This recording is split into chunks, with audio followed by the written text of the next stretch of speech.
Welcome back, everyone. I'm so glad you could join us again for another deep dive. You ever have those conversations that, don't seem to be about anything? You mean like small talk?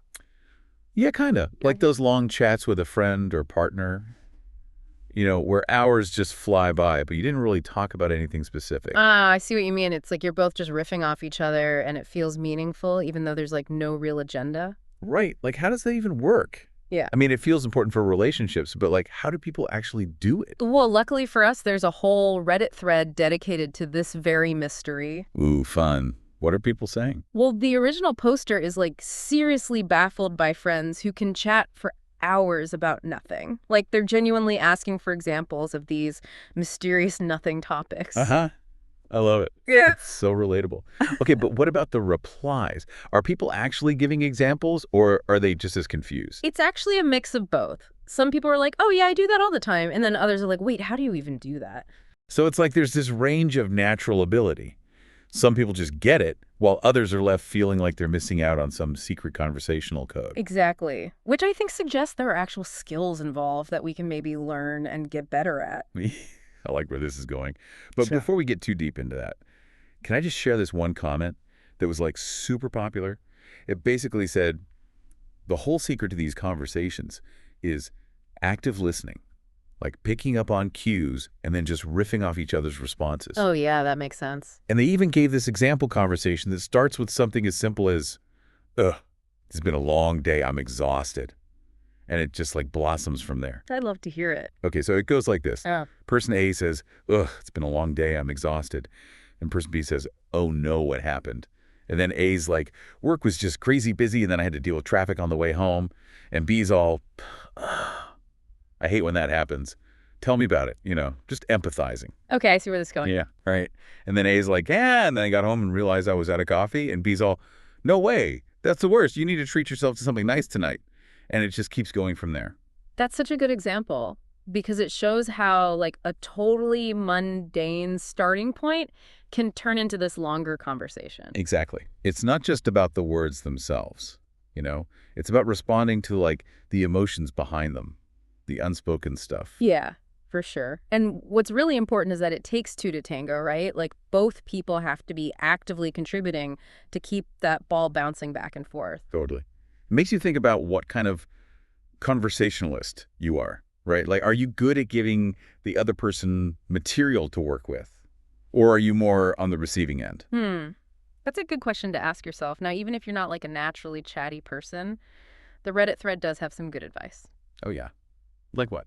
Well, one tip that stood out to me was to focus on observations rather than just talking about yourself. That makes sense. So instead of being like, I did this or I went there, you can try framing things like, isn't it funny how? Or wouldn't you know? It's more inviting, Yeah. Gives the other person something to connect with. I love that. It's like shifting from me to we, making it a shared experience instead of a one-sided story. Exactly. And speaking of shared experiences, the Reddit thread kept coming back to this idea of trust and comfort being super important. Oh, yeah? How so? People were saying that these kinds of conversations can only happen when everyone feels safe to be themselves, Right.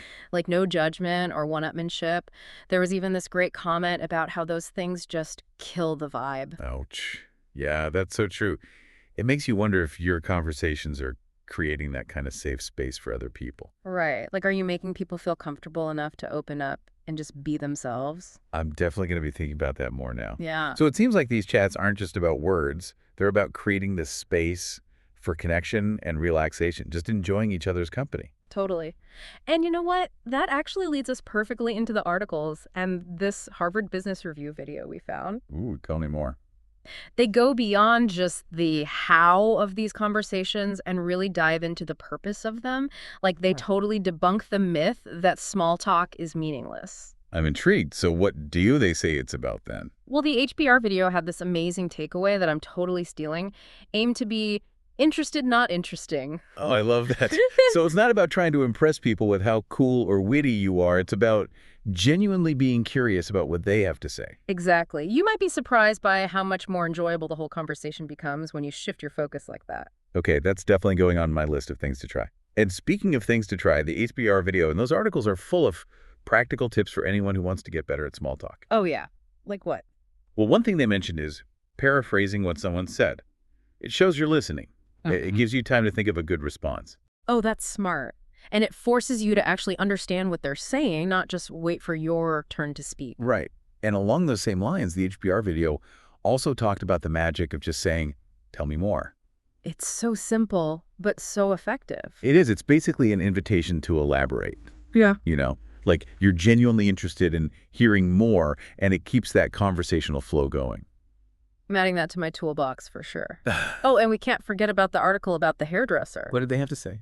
They were all about the power of compliments. Like a genuine compliment can boost both people's confidence. Ah, that's so true. It's like a little win-win situation. Right. And what I thought was interesting about the hairdresser's perspective is that it brings in this whole other element of conversation, nonverbal communication. Oh, yeah. Like all those subtle cues we give each other through body language and facial expressions. Exactly. Which, can be especially tricky after all the isolation we've been through. Like, we might be a bit rusty on those in-person skills. For real. The hairdresser even joked about how awkward greetings are these days, like elbow bumps, waves, do you lean in, lean back? I felt that. Me too. It's a good reminder that words are only part of the equation. Totally. Like eye contact, smiles, open posture, all of that matters, especially when you're not sure what to say. Speaking of which, we've been talking about what TO say, but what about when to say nothing at all? Ooh, good point. Is that where the whole meaningful silence thing comes in? One of the articles went pretty deep on that. Yeah, it did, suggesting that silence can actually be a really powerful tool for communication. Hmm. But how so? Well, for one thing, it allows for processing, Right. Like if someone shares something heavy or emotional, sometimes they just need a moment to gather their thoughts. That makes sense. And then on the flip side, it can also create a sense of intimacy and closeness. Exactly. Like that comfortable quiet you experience with someone you truly trust. There's no need to fill every gap with words. There's peace in the shared silence. Oh, I love that. And you know what? It actually connects back beautifully to what we were talking about earlier with the Reddit thread. About how these conversations thrive on trust and connection. Yeah. When you have that strong foundation with someone, silence doesn't feel awkward. It just feels natural. Like it's just part of the flow. Exactly. Mm. The article even mentions some research about sacred silence being used in medical settings. Oh, wow. I've never heard of that. Yeah, it's this idea that pauses can be incredibly powerful for patients and families who are like processing difficult information. There's even a concept of stacked silences, where doctors intentionally use pauses to create space for reflection. That's so interesting. It really highlights how silence can be its own form of communication. Right. It's not just the absence of words, it's like a language in itself. You know what else perfectly illustrates this idea? That anecdote from the Guardian article about the Zulu greeting Sawubona. Oh, yeah. What was that again? It translates to I see you, which is Yeah. so much deeper than just a casual hello. It's like you're acknowledging the other person's presence Yeah. or humanity. Exactly. And it really gets to the heart of what these conversations are all about. It's about making people feel seen and valued. I'm getting chills. Yeah. It's amazing to think that something as simple as a greeting can carry so much meaning. Yeah, it's pretty powerful. It reminds us that we're all interconnected and that those small moments of connection really do matter. We've covered a lot of ground here, from active listening and paraphrasing to meaningful silence and the profound meaning behind Sawwama. What's resonating with you so far? What's sparking your interest? Take a moment to reflect, and we'll continue exploring in just a bit. So while you're reflecting on all that, I bet some of you are thinking, okay, this is great in theory, but what about those times when small talk just feels awkward? Like, I don't know how to navigate those situations where I'm just not feeling it. Yeah, totally. We've all been there. Yeah. Luckily for us, our sources have some wisdom for us on that front, too. Oh, good. Like what? Well, one article talked about how to deal with that post-isolation awkwardness. Like after all that time apart, our conversational muscles might be a bit out of shape. Oh, for sure. It can be tough to jump back into those social situations. Right. And the hairdresser actually had a really funny tip for that. I'm all ears. They said, instead of trying to pretend the awkwardness isn't there, just embrace it. Like make a self-deprecating joke or something. It can help break the ice and put everyone at ease. Oh, I love that. Because chances are the other person is feeling awkward too, right? Exactly. It's like you're both in on the joke, Yeah. and it instantly creates this shared experience. Makes sense. And that reminds me of something we were talking about earlier from the Reddit thread. Avoiding negativity. Oh, yeah. Like complaining or gossiping can really bring down the energy of a conversation. It's so true. It's much better to focus on positive things. shared interests, or just observations about the world around you. Definitely. Remember, it's about building connections, not tearing things down. Exactly. And while we're on the topic of things to avoid, remember how the Reddit thread talked about how bringing the focus back to yourself constantly can kill the vibe? Oh, yeah. That was a good one. It's a reminder to be mindful of how much space we're taking up in a conversation, you know? Yeah. Like, are we genuinely interested in what the other person has to say, or are we just waiting for our turn to jump in with our own story? That's a really good point to consider. Sometimes the best thing we can do is just listen. So true. Okay, but what about those times when you genuinely don't have a lot in common with the other person? Like, what if their interests are totally different from yours? That's where the art of finding common ground comes in. It might take a little digging, but there's always something you can connect on. You think so?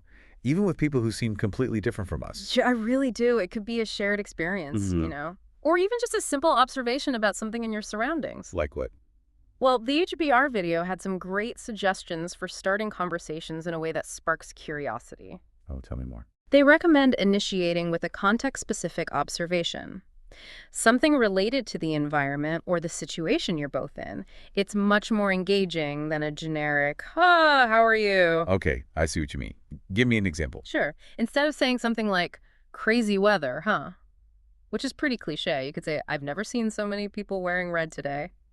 It's a bit quirky, it shows you're paying attention, and it might just spark an interesting conversation. Oh, I love that. Okay, so we've talked about starting conversations, but what about ending them gracefully? Huh. Sometimes those goodbyes can be the most awkward part. You're telling, well, the HBR video actually had this brilliant concept called the white flag approach. The white flag approach, what's that? So instead of abruptly ending the conversation or making up an excuse to leave you, signal that you need to head out soon, but you keep chatting for a few more minutes. Oh, okay, so it's not like a sudden cutoff. It's more of a gradual wind down. Exactly. It's a way of easing out of the interaction without making the other person feel like you're dismissing them. I like that a lot. It shows respect for their time and their feelings. It's a small gesture, but it can make a big difference. So how about you? What's resonating with you from all of this? What are you finding most interesting? I'm curious to hear from our listeners, too. What are your aha moments so far? Have you gained any insights that you want to try out in your own conversations? We'd love to hear your thoughts. You can connect with us on social media or shoot us an email. You know, as we wrap up this deep dive on talking about nothing, I want to leave our listeners with something to think about. Ooh, I like it. Lay it on us. Okay, so we've been talking about how these seemingly meaningless conversations can actually be really powerful and all that. But what if we took it a step further? Okay, I'm listening. What if instead of dreading small talk or casual chats, we actually saw them as opportunities? Opportunities for what? To practice that whole seeing the other person thing, like that Zulu greeting sawubona. Yeah. It's a chance to really connect, listen deeply, and create those small but meaningful moments that can brighten someone's day. Oh, wow. I love that. It's like a challenge to be more intentional in our interactions, no matter how small they may seem. Exactly. And you never know, those moments might actually turn into something more, Yeah. a new friendship, a deeper understanding, or even just a shared laugh that makes someone's day a little bit better. Absolutely. It all comes back to that idea that talking about nothing can actually be about everything. So true. It's all about those connections that make us human. Well said. So next time you find yourself just chatting about everyday things, remember the power of those interactions. Yeah. Remember to really see the person you're talking to. Listen with your whole heart and let the magic happen. Couldn't have said it better myself.